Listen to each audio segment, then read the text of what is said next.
Hello to all students. जब अपने digestive system पढ़ते हैं तो आप देखते हैं कि एलिमेंट्री कैनाल के अंदर अलग अलग तरीके के जूसेस सिक्रीट होते हैं, जैसे कि सलाइवरी ग्लैंड से रिलीज होने वाला सलाइवरी जूस, जैसे कि गैस्ट्रिक ग्लैंड से सिक्रीट होने वाला gastric juice, okay, hepatic sales यानी कि लिवर सेल्स से सिक्रीट होने वाला bile juice, okay, intestinal gland से सिक्रीट होने वाला इंटेस्टाइनल जूस और पेनक्रियास से रिलीज होने वाला पेनक्रियाटिक जूस। ओके, ये सारे के सारे बॉडी के अंदर जूसेस हैं।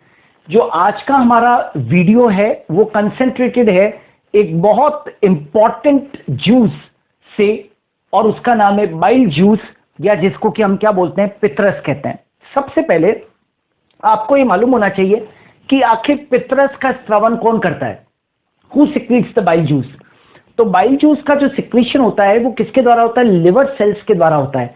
आपने मेरे वीडियोस के अंदर लिवर को पढ़ा है और आप जानते हैं कि लिवर के अंदर हिपेटोसाइट्स होती है, यानी कि लिवर सेल्स होती है, और वो क्या सिक्रीट करती है, बाइल जूस को सिक्रीट करती है। यानी कि मैं कहना चाहता हूं पितरस का स्रावन लिवर के अंदर मिलने वाली सेल्स, जिनको कि हिपेटोसाइट्स कहते हैं, उनके द्वारा होता है। ओके, अब ये जो बाइल जूस है, जो पितरस है, वो सिक्रीट तो होता है लिवर सेल से, लेकिन स्टोर कौन करता है, तो इसको स्टोर कौन करता है, गॉल ब्लेडर। गॉल ब्लेडर जानते हैं ना, पित्ताशय, यानी कि जो लिवर का राइट लोब होता है, उस राइट लोब के नीचे की ओर एक हरे रंग की थैली नुमा रचना पाई जाती है, जिसको कि हम कहते हैं गॉल ब्लेडर। और ये गॉल ब्लेडर जो है, पित्ताशय, वो स्ट्रक्चर किसके लिए है, it is meant for the storage of the bile juice. Okay, daily secretion, bile juice मानवों के अंदर प्रतिदिन कितना स्थापित होता है, तो ध्यान रखें बाइल जूस मानवों के अंदर प्रतिदिन 500 ml से लगाकर और 600 ml के आसपास सिक्रीट होता है।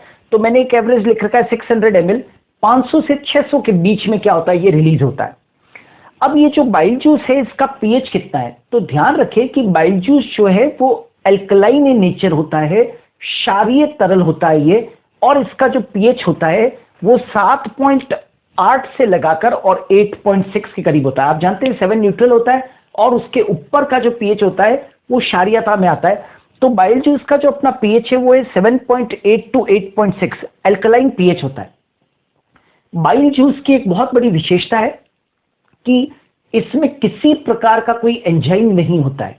ओके, जैसे कि आप देखते हो कि इंटेस्टाइनल जूस है ना, और जो अलग अलग तरीके के दूसरे जो जूसेस हैं, राइट, उनके अंदर क्या होता है, जैसे पेनक्रियाटिक जूस वगैरह, तो उनके अंदर क्या होता है कि एंजाइम्स होते हैं। बाइल जूस के अंदर कोई भी एंजाइम नहीं होता है। Okay, it is not having any enzyme. Bile juice का कलर कैसा होता है, तो ये जो बाइल जूस है पितरस, इसका रंग जो होता है वो पीले से लेकर और क्या हो सकता है, हरे तक हो सकता है। Its colour is yellow to green, right, पीले से हरे तक का रंग हो सकता है। अब प्रश्न उठता है कि इसके अंदर ये कलर कैसे हुआ, इसका बाइल जूस का कलर आखिर येलो ही क्यों है या ग्रीन ही क्यों है। तो उसका कारण है कि बाइल जूस के अंदर बाइल पिगमेंट्स होते हैं। बाइल जूस के अंदर क्या होते हैं, बाइल पिगमेंट्स होते हैं, यानी कि पित्तवर्णक होते हैं। और बाइल जूस के अंदर ये पित्तवर्णक आए कहां से, तो हीमोग्लोबिन के ब्रेकडाउन से, हीमोग्लोबिन के विघटन से क्या बनते हैं, बाइल पिगमेंट्स बनते हैं। और ये जो बाइल पिगमेंट्स होते हैं वो दो प्रकार के होते हैं जो कि बाइल जूस के अंदर पाए जाते हैं। एक का नाम है बिलीरुबिन, एक का नाम है बिलीवर्डिन। बिलीरुबिन का कलर येलो होता है, बिलीवर्डिन का कलर कैसा होता है, ग्रीन कलर होता है। इसीलिए बाइल पिगमेंट के कारण जो बाइल जूस का कलर हो गया वो कैसा हो गया, येलो और ग्रीन हो गया। फिर आ जाते हैं कि पितरस के अंदर न केवल बाइल पिगमेंट्स होते हैं, बाइल सॉल्ट्स भी होते हैं, पित्त लवण भी होते हैं। और जो दो महत्वपूर्ण पित्त लवण है उनका नाम है सोडियम ग्लाइकोकोलेट एंड सोडियम टोरोकोलेट।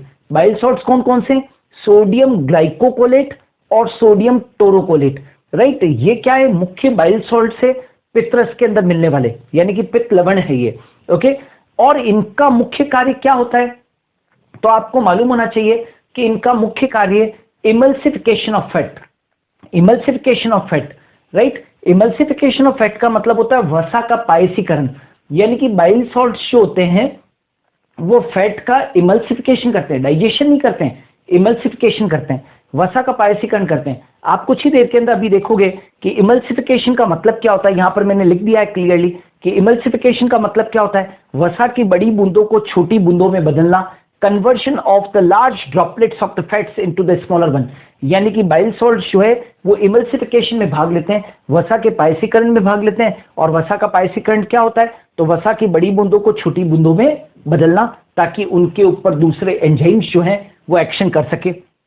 तो conversion of large droplets of the fats into the smaller droplets. Okay, now जैसे ही वसा की बड़ी बूंदें छोटी बूंदों में क्या हो जाती है, बदल जाती है, तो फिर आगे चलकर जो लाइपेजेस एंजाइम्स वगैरह जो होते हैं, जैसे कि पेनक्रिएटिक लाइपेज वगैरह जो एंजाइम्स होते हैं, वो आगे चलकर इनके ऊपर क्या करेंगे, एक्शन करेंगे और इन पायसीकृत वसाओं को फैटी एसिड और ग्लिसरॉल, वसी अम्ल और ग्लिसरॉल में क्या कर देंगे, बदल देंगे। लेकिन बाइल जूस का काम केवल वसा का पायसीकरण है। नाउ बाइल जूस जो होता है वो कहां पर रिलीज होता है, तो बाइल जूस जो होता है वो लिवर इसको सिक्रीट करता है, गॉल ब्लैडर में ये स्टोर रहता है, लेकिन जब भी आवश्यकता होती है तो ये ड्यूडेनम में क्या होता है, रिलीज होता है, गहनी में स्थापित होता है। और ड्यूडेनम क्या है, तो ये स्मॉल इंटेस्टाइन का पहला भाग है।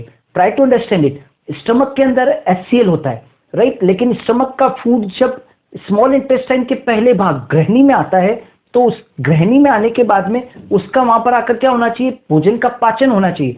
तो क्या होता है कि यहां पर उस एसिडिक फूड को एल्कलाइन बना दिया जाता है, क्योंकि खुद जो बाइल जूस है वो कैसा है, क्षारीय तरल है। तो बाइल जूस कहां पर रिलीज होता है, ड्यूडेनम के अंदर, और अम्लीय भोजन को ये क्या बना देता है, क्षारीय बना देता है। But the point to be noted here is that कि ये वसा का पायसीकरण तो कर सकता है लेकिन पाचन नहीं करता।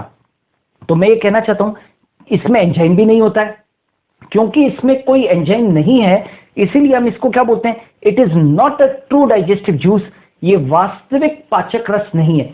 जब मैं आपको पेनक्रियाज का पेनक्रियाटिक जूस पढ़ाऊंगा, अग्नाशय से स्रावित अग्नाशय रस पढ़ाऊंगा, तो वहां पर कहूंगा कि pancreatic juice is a complete digestive juice, एक पूर्ण वास्तविक पाचक रस जो है वो कौन सा, अग्नाशय रस है। लेकिन ये एक वास्तविक पाचक रस नहीं है, ये ट्रू डाइजेस्टिव जूस नहीं है। क्यों, क्योंकि हम जानते हैं कि इसके अंदर किसी प्रकार का एंजाइम नहीं होता है। ओके, नाउ ये जो बाइल जूस होता है इसके कार्य क्या क्या हैं, क्या क्या रोल है इसके, तो वो देखें आप। It is important for the absorption of fat soluble vitamin, जितने भी वसा में जो घुलनशील विटामिन होते हैं, विटामिन ए, डी, ई और के, आपको मालूम होना चाहिए विटामिन ए, डी, ई और के ये क्या चीज है, वसा में क्या है, घुलनशील विटामिन है। ओके, यानी कि ये वसा घुलनशील विटामिन क्या है, ये तो ए, डी, ई, के क्या होते हैं, फैट सोल्यूबल विटामिन। तो मैं ये कहना चाहता हूं कि इनका एब्जॉर्प्शन जो होता है, इनका जो अवशोषण होता है वो किसके द्वारा होता है, लिवर के द्वारा होता है। ओके, यानी कि it is meant for the absorption of fat soluble vitamin A, D, E और के। ओके, नाउ एक प्रश्न है, बड़ा कॉमन सा प्रश्न है, कई बार एग्जाम्स के अंदर पूछ लेते हैं कि क्या होगा यदि व्यक्ति का गॉल ब्लैडर जो है वो हटा दिया जाए, गॉल ब्लैडर यानी कि पित्ताशय जो है वो हटा दिया जाए। क्या होगा यदि व्यक्ति का जो गॉल ब्लैडर है, पित्ताशय है, उसको हटा दिया जाए। तो याद रखना, जिस व्यक्ति का गॉल ब्लैडर हटा दिया जाता है तो उस व्यक्ति के अंदर फैट के डाइजेशन क्या होगा, फैट का जो डाइजेशन होगा वो प्रभावित होगा। क्यों, क्योंकि हम जानते हैं कि बाइल जूस जो होता है वो वसा का पायसीकरण करता है। ओके, और पायसीकरण होने के बाद में ही फैट का क्या हो पाता है, डाइजेशन हो पाता है। तो याद रखना, यदि गॉल ब्लैडर क्या है हटा दिया जाएगा तो उसके अंदर बाइल जूस स्टोर नहीं होगा, बाइल जूस स्टोर नहीं होगा तो बाइल जूस इंटेस्टाइन के अंदर आएगा नहीं, और डाइजेशन ऑफ फैट जो है वो क्या हो जाएगा, अफेक्टेड हो जाएगा, वसा का पाचन क्या हो जाएगा, प्रभावित हो जाएगा। इतना ही नहीं, बाइल जूस जो है वो ड्यूडेनम में भोजन के माध्यम को क्या बना रहा था, एल्कलाइन, क्षारीय बना रहा था। क्यों, क्योंकि जो भोजन स्टमक से आया था वो एसिडिक था। लेकिन यहां पर जब बाइल जूस आकर नहीं मिलेगा, जब आप गॉल ब्लैडर हटा दोगे तो बाइल जूस आकर स्मॉल इंटेस्टाइन में नहीं मिलेगा, तो जो स्टमक से जो HCl आ रहा था वो न्यूट्रलाइज नहीं हो पाएगा, उदासीन नहीं हो पाएगा। तो यहां पर ड्यूडेनम के अंदर भी जो आमाशय की जो अम्लीयता है, जो एसिडिटी है, वो यहां पर भी क्या हो जाएगी, कंटिन्यू हो जाएगी। Are you getting? नाउ एक बहुत कॉमन सी चीज है कि बाइल जूस का कंपोजिशन क्या है। बाइल जूस के अंदर मैंने टोटल कंपोजिशन लिख दिया है, जो जो चीजें बाइल जूस के अंदर क्या होती है, पाई जाती है। देखिए, बाइल जूस का सबसे इंपॉर्टेंट इंग्रेडिएंट है वाटर। वाटर का परसेंटेज कितना है, तो ऐसा माना जाता है कि बाइल जूस के अंदर वाटर का परसेंटेज सबसे ज्यादा होता है, और वो 92% से लेके और क्या हो सकता है, 98% के बीच में हो सकता है, राइट। बाइल सॉल्ट, पित्त लवण का प्रतिशत जो है वो वाटर के बाद में सबसे ज्यादा है और वो कितना है, 6% के करीब है। बाइल पिगमेंट, पित्त वर्णकों का प्रतिशत कम है, 0.3% के करीब है।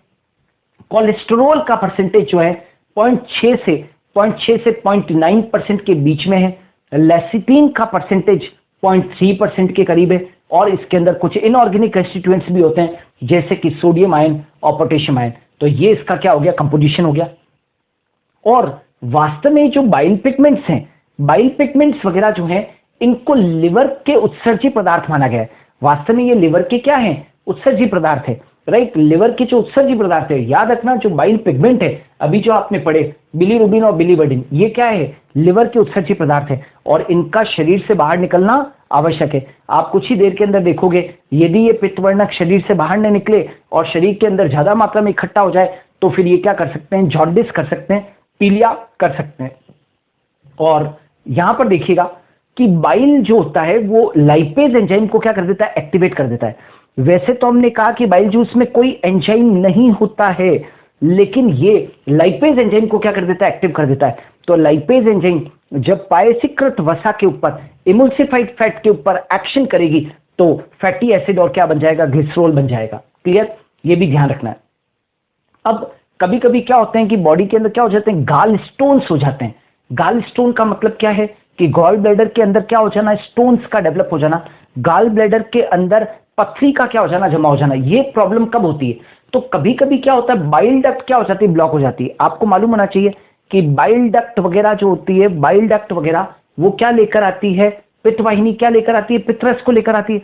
अब मान लो कि किसी कारण से पित्तवाहिनी क्या हो गई, ब्लॉक हो गई, या ब्लॉक नहीं हुई, किसी कारण से संकड़ी नैरो हो गई, तो बताओ कि क्या होगा, कोलेस्ट्रॉल वगैरह जो होते हैं, कोलेस्ट्रॉल वगैरह, राइट, क्योंकि बाइल जूस के अंदर क्या था, कोलेस्ट्रॉल वगैरह हुआ करते थे। तो जो कोलेस्ट्रॉल होते हैं वो गॉल ब्लैडर में क्या हो जाते हैं, जमा हो जाता है। जो कोलेस्ट्रॉल होता है उसका उत्सर्जन नहीं हो पाएगा और वो वहां पर क्या है, गॉल ब्लैडर में क्या हो जाएगा, इकट्ठा हो जाएगा। और जब गॉल ब्लैडर के अंदर कोलेस्ट्रॉल इकट्ठा हो जाता है तो वो क्या कर देता है, गाल स्टोन्स उत्पन्न करता है, जिसको कि हम कोलीलिथियासिस के नाम से, कोलीलिथियासिस के नाम से जानते हैं, या इसको क्या कह देते हैं, गॉल ब्लैडर, यानी कि पित्ताशय के अंदर पथरी, पित्ताशय के अंदर क्या हो जाती है, पथरी हो जाती है, इस कारण से कोलेस्ट्रॉल के जमा हो जाने के कारण। एक और रोग है जो कि लिवर से संबंधित है, बड़ा घातक सा रोग है, बड़ा कॉमन सा रोग है, राइट, और उसको हम क्या कहते हैं, जॉन्डिस कहते हैं, या इसको आम भारतीय भाषा के अंदर क्या कहते हैं, पीलिया कहते हैं। यदि बाइल जूस को पास करने वाली डक्ट, यानी कि बाइल जूस को पास करने वाली, पित्तरस को पास करने वाली डक्ट में किसी कारण से ब्लॉकेज आ जाए या वो ब्लॉक हो जाए तो शरीर में क्या होगा, बिलीरुबिन का उत्सर्जन नहीं हो पाएगा। तो क्या हो जाएगा, बिलीरुबिन क्या हो जाएगा, इकट्ठा हो जाएगा, शरीर में बिलीरुबिन क्या हो जाएगा, इकट्ठा हो जाएगा। हमने आपको पढ़ाया था कि बिलीरुबिन जो है, वो बिलीरुबिन जो होता है वो येलो कलर का पिगमेंट है, तो वो बॉडी के बाहर जाएगा नहीं, राइट, तो इकट्ठा हो जाएगा। तो उसके कारण क्या होगी, हमारी जो स्किन होती है, त्वचा और नेत्रों का जो कॉर्निया होता है, आंखें देखने में पीली नजर आएगी, त्वचा पीली नजर आएगी, कॉर्निया आंखों का जो है वो पीला नजर आएगा, और नाखून जो होते हैं वो क्या हो जाते हैं, पीले पड़ जाते हैं। और इतना ही नहीं, यूरिन भी उस पेशेंट के अंदर क्या आएगा, येलो कलर का आएगा, राइट। और इस डिजीज को हम क्या कहते हैं, जॉन्डिस कहते हैं। इस डिजीज को क्या कहा जाता है, जॉन्डिस कहा जाता है, राइट। और इतना ही नहीं, एक पॉइंट ये भी ध्यान रखना कि बाइल जूस जो होता है वो आमाशय से आने वाले HCl को उदासीन कर देता है, न्यूट्रलाइज कर देता है, ओके। और बाइल जूस जो है वो ना केवल फैट सोल्युबल विटामिन के एब्जॉर्प्शन के अंदर मदद करता है, ना केवल ये वसा में घुलनशील विटामिनों के अवशोषण में सहायक होता है, अपितु ये वसा के अवशोषण में भी क्या होता है, सहायक होता है। Bile juice play a important role in absorption of fat also. So students, ये जो था वो पूरा वीडियो जो था वो अपना पित्त रस के ऊपर था, जो कि अपने डाइजेस्टिव प्रोसेस के अंदर महत्वपूर्ण भूमिका निभाता है। हम लोग अपने नेक्स्ट वीडियोस के अंदर और भी जो डाइजेस्टिव जूस हैं, जैसे कि pancreatic juice, gastric juice, intestinal juice और सलेवरी ग्लैंड से रिलीज होने वाला जो सलाइवा है, इनके भी हम लोग वीडियोस को लेकर आएंगे जल्द ही। मेरे वीडियोस को देखते रहिए, इन्हें लाइक और शेयर कीजिए, और इतना शेयर कीजिए कि ज्यादा से ज्यादा जो भारत के लोग हैं वो इन वीडियोस को देखें और उन्हें घर बैठे जो है लाभ हो सके। Thanks a lot.